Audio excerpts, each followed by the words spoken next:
For many years now, the idea of legalizing abortion has created great controversy for women and their ability to make a choice.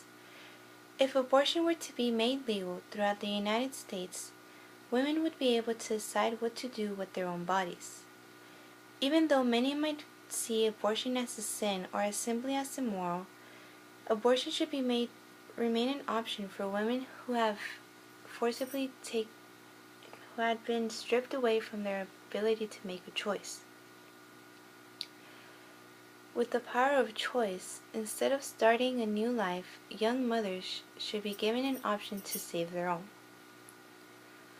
Abortion should be a legal choice for women for many reasons. Professor Jove states in her article Roe v. Wade and Beyond that although the numbers are only estimates, about 1,000 to 10,000 women died from illegal abortions. Most women who have chosen to abort have been teenagers that had either not foreseen the consequences of unprotected sexual intercourse or who have unfortunately been raped. In either case, Dr. Susan Dudley reports in the National Abortion Federation website that about 35% of these teenagers choose to abort rather than bear a child. If teenage girls who are still in school and dependent upon their parents decide to bear a child, both she and the child will be affected later in life. Even though there are exceptions to the truth, she may not be able to go to college or she may be destined for a life of poverty. Women that decide to go through with an unplanned pregnancy might have greater difficulty adapting to their new way of life. Women must understand that she will be responsible for another human's life, another human life, and their future actions. If she decides to be a mother, taking care of a baby is not as easy as the media deems it to be. It's more than just cleaning after it or just feeding it. With such great responsibility suddenly placed upon her shoulders, a young mother must face the hard economic facts of reality.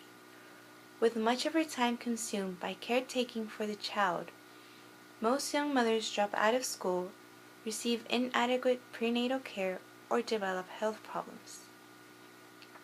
Yet there are even more severe health problems associated with those who actually do abort. Many pro-choice opponents argue that when a woman opts to have an abortion, she will suffer from psychological disorders, such as PAS, or post-abortion syndrome. According to an article on post-abortion syndrome, symptoms of this disorder include guilt, feeling numb, depression, thoughts of suicide, amongst many others. According to Rahma International, an abortion recovery program, if a post-abortive woman can identify with two or more of these listed symptoms, it is possible that she might be suffering from post-abortion syndrome. Research has found empirical information that shows otherwise. Since the late 1970s, multiple extended researches conducted by various psychologists in the American Psychological Association, APA, have concluded that there is no medical reasoning behind PAS. In fact, after an 8-year study which involved 5,295 women nationwide, results concluded that the most important predictor of emotional well-being in post-abortion women was their well-being before the abortion. According to Henry P. David, Ph.D., women that are post-abortive will indeed have mixed emotions, but there's generally a sense of happiness and relief.